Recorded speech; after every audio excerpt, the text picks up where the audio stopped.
The text arrived at 6:47 a.m., the way all her texts arrived, early enough to catch us before work, late enough that she'd already rehearsed her performance. My phone buzzed on the nightstand, pulling me from sleep that had been shallow and fragmented, the kind of sleep you get when you're always waiting for the next crisis, the next demand, the next installment in the ongoing tragedy of Patricia Holloway. I didn't reach for the phone. I knew what it said without looking. Some variation of the same message she'd sent for 3 years, since the diagnosis that had transformed her from ordinary mother-in-law into terminal patient, from family inconvenience into gravitational center of our entire lives. The treatment isn't working. The doctors want to try something experimental. Insurance won't cover it. I need $8,000 by Friday. Or, the pain is unbearable. There's a clinic in Mexico. Alternative medicine. $12,000 for the course. I know it's a lot, but what choice do I have? Or, her favorite. I don't want to be a burden. I'll just stop the treatment. Let nature take its course. Unless you think there's another way? There was always another way. Always more money, more sacrifice, more of our savings disappearing into the black hole of her illness, the illness that no doctor we spoke to could confirm, the treatment that no hospital could document, the expenses that existed only in her word and our fear. My husband, David, reached for his phone before I could stop him. His face shifted in the gray morning light, the tightening around his eyes, the clench of his jaw. The particular expression of a man who had been trained from childhood to respond to his mother's pain with his own. "She's worse," he said. Not a question. A diagnosis, delivered with the certainty of a son who had never learned to question his mother's word. "What's the number this time?" 5,000, for a new specialist, someone in Switzerland, telemedicine consultation. He was already reaching for his laptop, logging into our joint account, the account that had held $47,000 3 years ago and now hovered near zero. "I can transfer it today. She needs it today." I sat up in bed. The sheets were cold where David had been, his body heat already dissipating, his attention fully absorbed by the woman who had defined his entire emotional architecture. I watched him type, the numbers entering the void, the confirmation screen lighting his face with blue relief. "David," I said. My voice was calm. I'd practiced this calm, cultivated it, built it like a fortress around the knowledge that burned inside me. "We need to talk. Later, Elena. She's waiting for confirmation. She needs to know she's not sick." The words landed like stones in still water. David's fingers froze above the keyboard. He turned to me slowly, the movement of a man who had heard something his brain refused to process. "What?" "Your mother. Patricia. She's not sick. She never was." I reached for my own phone, the one that held the evidence I'd gathered over 6 months. The proof I'd accumulated like ammunition. The truth I'd kept hidden because I wasn't sure what would happen when it emerged. I found the receipts, the casino withdrawals, the luxury purchases, the text messages to her friend Linda. Do you remember Linda? The one who died of cancer 2 years ago? The one your mother mourned for months? David's face had gone pale. "What are you talking about?" "I'm talking about fraud, David. 3 years of it. The treatments that don't exist. The doctors who can't be found. The $47,000 we've sent, the $23,000 your sister sent, the money from the benefit concert your mother's church organized. All of it. Every dollar. Gone to slot machines and designer handbags and trips to Atlantic City she told you were clinical trials." I pulled up the screenshots. The bank statements showing withdrawals from casinos in 3 states. The credit card receipts from Neiman Marcus and Tiffany, and resorts in the Caribbean. The text thread, captured from Linda's phone before she died, actually moved to Florida, actually very much alive, where Patricia wrote, "He still believes it. The fool. Sends money every month without asking questions. I'm up $15,000 this quarter." David looked at the evidence, looked at me, looked back at the phone where his mother's text still glowed, still demanded, still performed its urgent need. This can't be. She wouldn't. She did. She has. For 3 years, while we ate rice and beans to send her money for treatment. While you worked double shifts, and I took the freelance jobs that kept me up until 3 a.m. While we told ourselves we were being good children, good spouses, good people. She was laughing. With Linda. With the casino hosts who comped her sweets. With everyone who knew the truth except us. David stood, walked to the window, stood there, silhouetted against the morning light, his shoulders hunched with a weight I'd never seen him carry before. The weight of betrayal, of guilt, of the dawning understanding that his mother's love had always been a transaction, that her illness was just the most effective currency she'd ever found. I need to confront her, he said finally. His voice was raw, stripped of the performance he usually maintained, the good son, the devoted child, the man who would do anything for family. No. The word came out sharp, certain, the product of 6 months of planning, of thinking, of understanding that confrontation was exactly what she wanted. Another drama, another scene, another opportunity to perform victimhood and extract more resources. No? No. Because confronting her gives her power. It gives her the chance to deny, to cry, to perform the mother who never meant to hurt anyone, who was just so scared, who didn't know how to ask for help. It gives her the chance to make you feel guilty for discovering her lie, to turn your anger into apology, your betrayal into renewed commitment. I stood, joined him at the window, placed my hand on his shoulder and felt him flinch, felt the wound that was still fresh, still bleeding. I've thought about this, David. For 6 months. Since I found the first receipt. I've thought about what she deserves. What we deserve. What would actually hurt her instead of just making her more careful next time. He turned to me. His eyes were red-rimmed, wet with tears he hadn't shed since childhood. The tears of a man learning that his mother was not the person he'd believed her to be. What do we do? I smiled. Not cruelly. Carefully, precisely. The smile of a woman who had spent 3 years being underestimated by a master manipulator and had finally learned to manipulate back. We buy her a house. The planning took 3 months, not because it was complicated. The logistics were straightforward, the legal structures simple, the financial arrangements clean. 3 months because I needed David to heal, to process, to move from the shock of discovery to the clarity of action. Because I needed him to choose this, to understand it, to be fully committed to the plan rather than just following my lead. Because I needed to be sure that I wasn't acting from revenge, from cruelty, from the same emotional extraction that Patricia had practiced. Sure that what I was building was justice, not punishment, structure, not chaos. We started with silence, the silence of non-response, of missed calls, of unanswered texts. Patricia escalated, as I knew she would. The illness worsened. The treatments failed. The doctors delivered increasingly dire prognoses that existed only in her word. She sent photos from hospital rooms that were actually hotel lobbies, from treatment centers that were actually day spas, from deathbeds that were actually casino VIP lounges. We collected everything, every text, every photo, every demand. The documentation grew to hundreds of pages, a record of fraud that would support criminal charges if we chose to pursue them. We didn't pursue them. Not yet. Not as first resort. Instead, we saved. The money we would have sent to Patricia, we redirected to a separate account. David's overtime, my freelance income, the small inheritance from his uncle that arrived unexpectedly, all of it, accumulating, building, preparing. $47,000 became $52,000, became $61,000, the numbers growing as Patricia's demands grew more desperate, more frequent, more performative. She noticed the silence, of course. She wasn't stupid. She was skilled, practiced, a woman who had built her entire life on reading emotional currents and exploiting them. She called David's sister, complained about our abandonment, our cruelty, our willingness to let her die alone.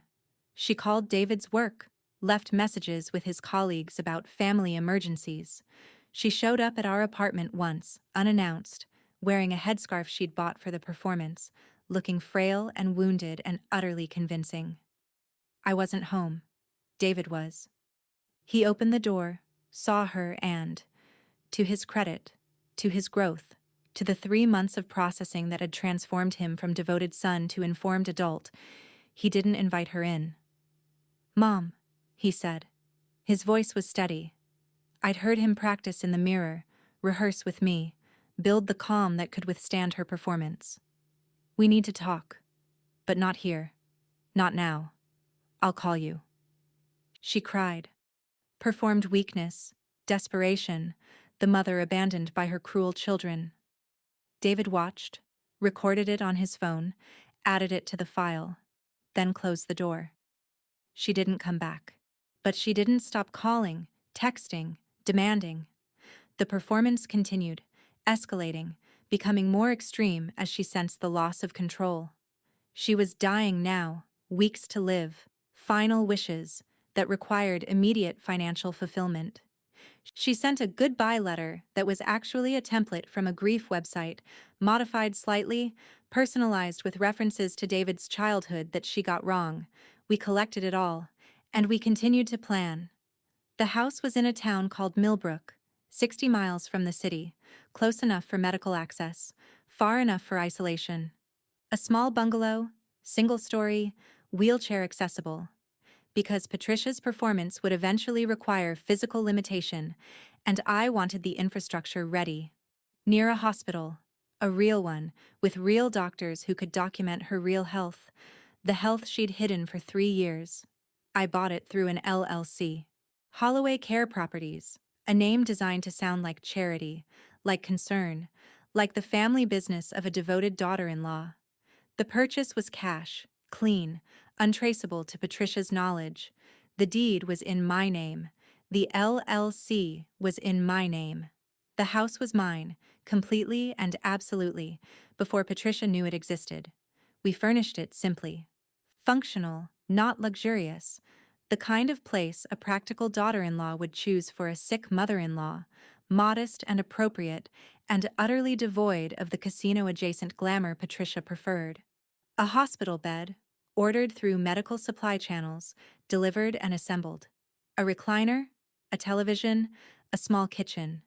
Everything she needed for recovery. Nothing she wanted for pleasure. And then we waited. For the right moment, the right demand, the right escalation that would make our entrance inevitable and our offer unrefusable. It came on a Tuesday, the same day of the week as her original diagnosis, her original demand, the original text that had started everything. The message was longer than usual, more desperate, more detailed in its description of suffering. "The cancer has spread. Liver. Lungs. The doctor says weeks, maybe days. I need to be with family. I need David. I need to come home. Please. I'm begging you. Don't let me die alone in this apartment. The apartment. The one we paid for. The one in the building we'd found. The one that had been temporary for 3 years. She wanted to come home. To our home. To the space we'd built. To the life she'd already consumed and wanted to consume again." David read the text. Looked at me. Waited. I nodded. The moment had arrived. The performance we'd rehearsed. The scene we'd constructed. The revelation we'd prepared. "Tell her," I said. "Tell her we'll come to her. That we have a surprise. That we've been planning something special." He typed. His fingers moved slowly, carefully, the message crafted to give her hope, to stoke her anticipation, to make her believe that her escalation had worked, that her performance had finally broken through our cruel silence. "Mom, Elena and I have been planning something. For you. For your treatment. We're coming today. Don't go anywhere." Her reply was instant. The joy of a predator who believes the prey has returned to the trap. "Oh, David. My baby. I knew you'd come. I knew you wouldn't abandon your mother. I'll be here. Waiting." We drove in separate cars, David in his, me in mine, because we needed the flexibility, the options, the ability to leave at different times if necessary. The drive took 90 minutes, through suburbs that thinned into exurbs, into the kind of landscape where people lived because they couldn't afford to live closer to the city, where Patricia had been exiled by our generosity and her own performance. Her apartment was in a building we'd chosen, paid for, maintained through 3 years of rent that was actually just more money disappearing into her casino accounts. The lobby was clean, anonymous, the kind of place where no one asked questions and no one remembered faces. She opened the door before we could knock, her face arranged in the expression of terminal serenity, the martyr's acceptance, the mother's forgiveness. David, she breathed. The word carried weight. History. The accumulated guilt of 3 years of demands. She reached for him, expected him to fold into her embrace, to weep, to apologize for the silence, to promise renewed devotion. He didn't move, stood in the doorway, his face calm, his body still, his presence transformed by knowledge into something she didn't recognize. "Mom," he said. Not Mommy, not the childhood name she'd trained him to use. "Mom, we need to talk. All of us." She noticed me then. Really noticed, her eyes narrowing in assessment, calculating the threat level of the daughter-in-law who had always been background, infrastructure, the practical one who made things work without demanding credit. "Elena," she said, the name delivered with the particular tone she used for people she considered beneath her attention. "I didn't expect—" "You didn't expect me," I finished. "No one does. That's the point." We entered. The apartment was cluttered with evidence of her real life, the shopping bags from luxury stores, the casino loyalty cards on the counter, the framed photo of her and Linda at a resort that had been described as a treatment center. She saw me noticing, tried to cover, to redirect, to perform the chaos of a dying woman who couldn't keep her space organized. "Sit," she said. "Please, I'll make tea. I have so much to tell you, so much to explain." "No tea," I said. "No explanations. We have something for you. Something we've been planning." I pulled out the folder. The same folder that held her fraud, her receipts, her text messages. But she didn't know that. She saw only the professional presentation, the serious face, the daughter-in-law who had finally, apparently, learned her place. "We bought you a house," I said. Her face transformed. The calculation I knew so well, the rapid assessment of advantage, the understanding that this was a gift, a victory, a confirmation that her performance had finally extracted maximum value. "A house?" The word came out breathless, delighted, the genuine pleasure of a woman who had always measured love in real estate. "David, Elena, I don't know what to say. This is too much. I'm overwhelmed." "It's in Millbrook," I continued, "near the regional medical center. Single story, accessible, designed for your needs. We've already arranged the transfer of your medical records. The doctors there are expecting you." Millbrook? The pleasure flickered, replaced by confusion, by the dawning understanding that Millbrook was not the city, not her social circle, not the place where her performance had built her reputation. "But my doctor's here, my friends, my church." "Your church," I interrupted, "organized a benefit concert that raised $8,000 for your treatment. You spent it at Mohegan Sun in 3 days. We have the receipts." The silence that followed was absolute. Patricia's face went through transformations I'd never witnessed before. The collapse of performance, the exposure of the person beneath, the raw panic of a con artist who had finally encountered a mark who understood the game. That's not... She stopped. Looked at David, seeking the son who had always rescued her, always believed her, always paid the price of her lies. "David, tell her. Tell her that's not true. You know I would never." "I know," David said. His voice was steady, the product of 3 months of preparation, of pain, of choosing truth over comfort. "I know you would, Mom, because you did. For 3 years. While Elena worked herself sick, and I worked double shifts, and you played slots with our savings. I know. I have the proof. We have the proof. He pulled out his phone, showed her the screenshots, the same ones I'd shown him 6 months ago, the evidence that had transformed his understanding of his mother from devoted parent to skilled manipulator. She looked at them without touching, her face hardening, the performance giving way to something colder, more calculating, more honest than I'd ever seen her. So what? The words came out sharp, defensive, the voice of a woman who had been caught and was already planning her next move. So I had some fun. So I enjoyed myself while I still can. You have no idea what it's like, waiting to die, knowing every day might be the last. You're not dying, I said. You never were. The diagnosis you showed us, the one from Dr. Morrison at Memorial Cancer Center, we called them. They have no record of you. No doctor by that name. No treatment, no consultation, nothing. You made it up. All of it. The cancer, the treatments, the expenses, the desperation, all of it. Every moment, every tear, every, I don't want to be a burden. Performance. She stared at me. The silence stretched, filled with the weight of 3 years of lies, of sacrifices, of a life consumed by her fiction. Then why? She finally asked. Why the house? Why come here? Why not just expose me? Call the police? Let everyone know? I smiled. The smile I'd practiced, the one that reached my eyes without warming them, the smile that said everything and nothing. Because exposure gives you sympathy, I said. Because prison gives you structure, meals, medical care, a story of the mother destroyed by cruel children. Because I don't want you to have any of those things. I want you to have exactly what you built for yourself. A small life, a limited life, a life where every expense is monitored, every movement tracked, every choice constrained by the person who pays the bills. I opened the folder, pulled out the lease, the document that transformed her from homeowner to tenant, from independent woman to dependent, from the center of gravity to a satellite in orbit around my power. This is the lease for the Millbrook house, I said. 1 year, renewable at my discretion.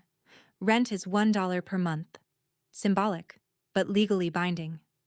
Utilities included, through accounts I control. No guests without my approval. No travel beyond 50 miles without notification. No gambling, no casinos, no luxury purchases, all monitored through financial review. You can't. I can. I own the house. I own the LLC that owns the house. I own your apartment here, which you will vacate by the end of the week. I own the car you drive, which will be sold and replaced with a vehicle that has GPS tracking. I own. I paused. Let the word settle. The infrastructure of your life. The same infrastructure you used to extract from us for 3 years. Now it extracts from you. Your freedom, your autonomy, your ability to perform the independent woman who doesn't need anyone. All of it, mine to control.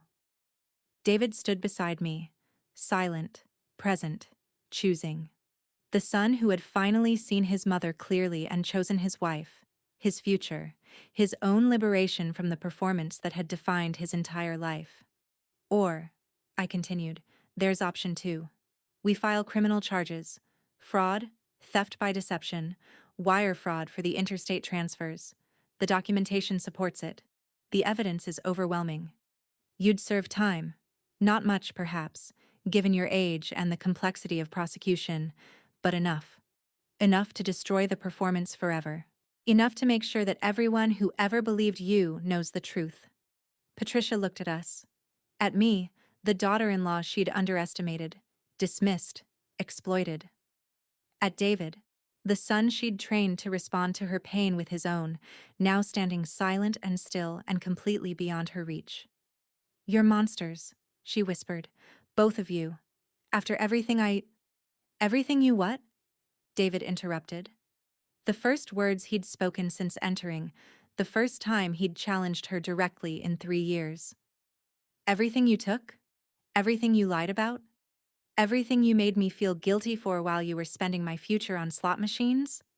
He stepped closer, close enough to smell her perfume, the same scent she'd worn at his graduation, his wedding, every performance of maternal devotion. I loved you, he said. I really loved you. And you used that. Every day, every demand, every "I'm dying" that made me drop everything and run to you. You used my love like a credit card with no limit. And now, his voice caught, recovered.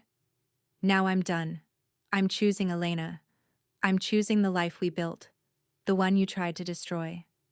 I'm choosing truth over performance, reality over fiction, love that doesn't require payment. He turned, walked to the door, paused, looked back at the woman who had defined his entire emotional existence. Millbrook or prison, Mom. Elena's right. Those are the choices. And I'm not helping you decide. For the first time in my life, I'm not rescuing you from the consequences of your own choices. He left. The door closed behind him with a sound like a period at the end of a very long sentence. I stayed. Not because I needed to. The performance was over, the power established, the outcome inevitable. I stayed because I wanted to see it through, to witness the final collapse, to confirm that the woman who had consumed 3 years of my life was finally, completely, irrevocably contained. Patricia sat on her couch. The expensive one, the one bought with money she'd extracted through lies, surrounded by evidence of the life she'd built on my labor. She looked small, diminished, the performance stripped away to reveal something hollow and desperate and surprisingly ordinary. I'll take the house, she whispered. Millbrook. The lease. I know.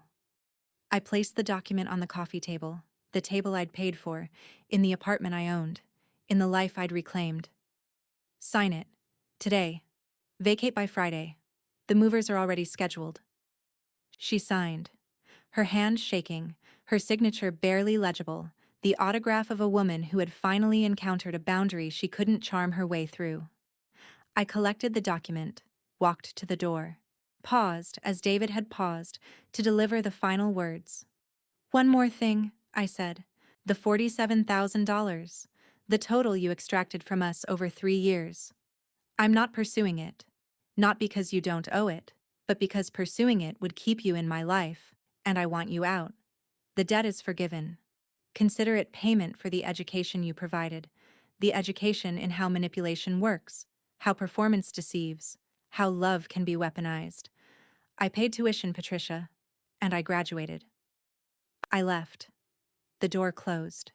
The apartment, my property, my asset, was silent behind me. David was in the car, waiting.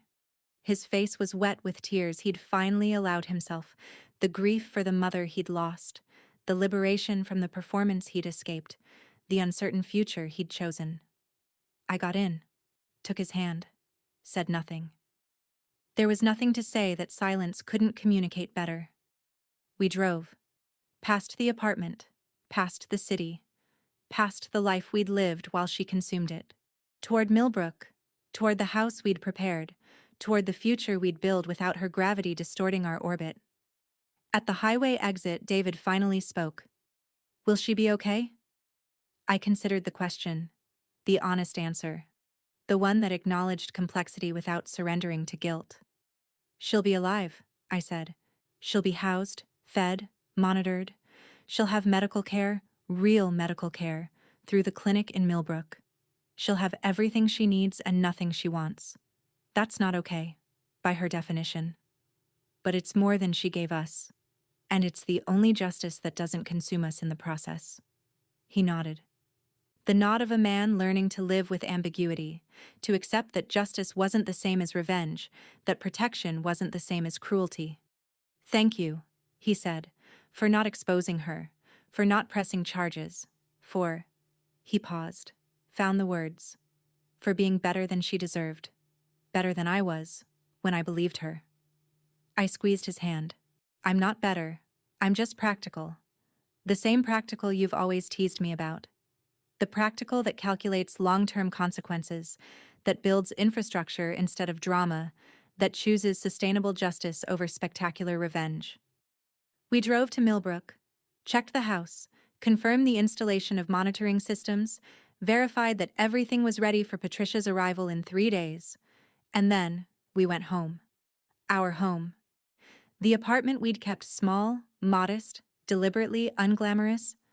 The apartment that was ours, completely and absolutely, with no ghost of Patricia's performance haunting the corners. I slept through the night for the first time in 3 years.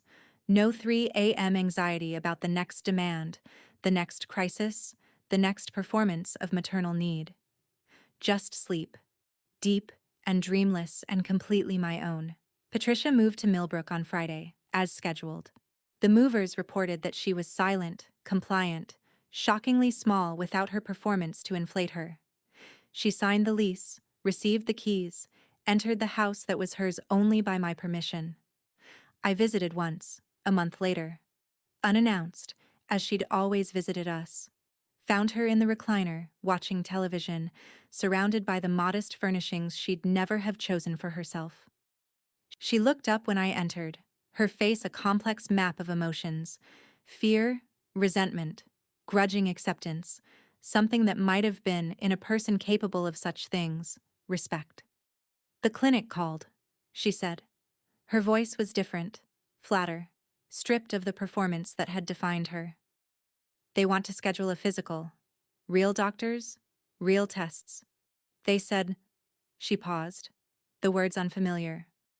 "They said I seem healthy. For my age." "You are healthy," I said. "You always were. The only thing terminal was your performance." She didn't respond. Just looked at me. Really looked. With the eyes of a woman who had finally encountered someone she couldn't manipulate, couldn't charm, couldn't reduce to a supporting role in her drama. "Why?" she asked. Not demanding, not performing, just asking. The simple question of a person who didn't understand. "Why the house? Why not just leave me? Abandon me? Let me figure it out?" "Because abandonment is what you expected," I said. "What you prepared for, what you could have weaponized into renewed sympathy. Another performance of the mother destroyed by cruel children. I didn't want to give you that. I wanted to give you—" I paused, found the words: structure, consequence, the experience of being controlled by someone else's power, the way you controlled us, not cruelty, education. I left. Didn't stay for tea, for conversation, for the gradual softening that might have led to renewed connection, renewed exploitation, renewed performance. Just left, the way she'd always left our apartment after extracting what she needed. The drive home was quiet. David was at work, building the career he'd neglected while serving his mother's demands. The apartment was empty, peaceful, completely mine. I sat on our couch, the cheap one, the practical one, the one we'd chosen together without consulting anyone else's taste. Opened my laptop, checked the monitoring systems, the financial accounts, the infrastructure of control that kept Patricia contained without consuming my attention. Everything functioned. Everything worked. The practical, reliable, boring systems I'd built while she performed her drama. And for the first time in 3 years, I felt something I hadn't expected to feel. Not triumph, not satisfaction, not the pleasure of revenge, which I'd deliberately avoided. Freedom. The simple, profound freedom of a life that belonged to me, of choices that were mine, of love that didn't require payment, performance, or the endless negotiation of guilt. I closed the laptop, looked out the window at the city that didn't care about Patricia's performance or my response to it, at the future that was opening, finally and completely, after 3 years of being consumed by someone else's fiction. The phone buzzed. A text from David, checking in, expressing love, confirming dinner plans that didn't involve crisis or demand or maternal emergency. Just dinner. Just us. Just the ordinary, precious, completely sufficient life we'd built together. I smiled. The real kind. The kind that didn't need performance or audience or validation. Typed back. Love you. See you at 7. And meant it. Completely. Without reservation. Without the shadow of someone else's need distorting every moment of happiness. The practical daughter-in-law.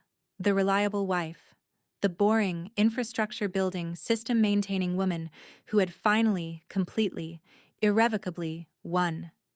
Not by destroying her mother-in-law, by containing her, by protecting what mattered, by choosing justice that sustained rather than revenge that consumed, by being, finally and completely, free.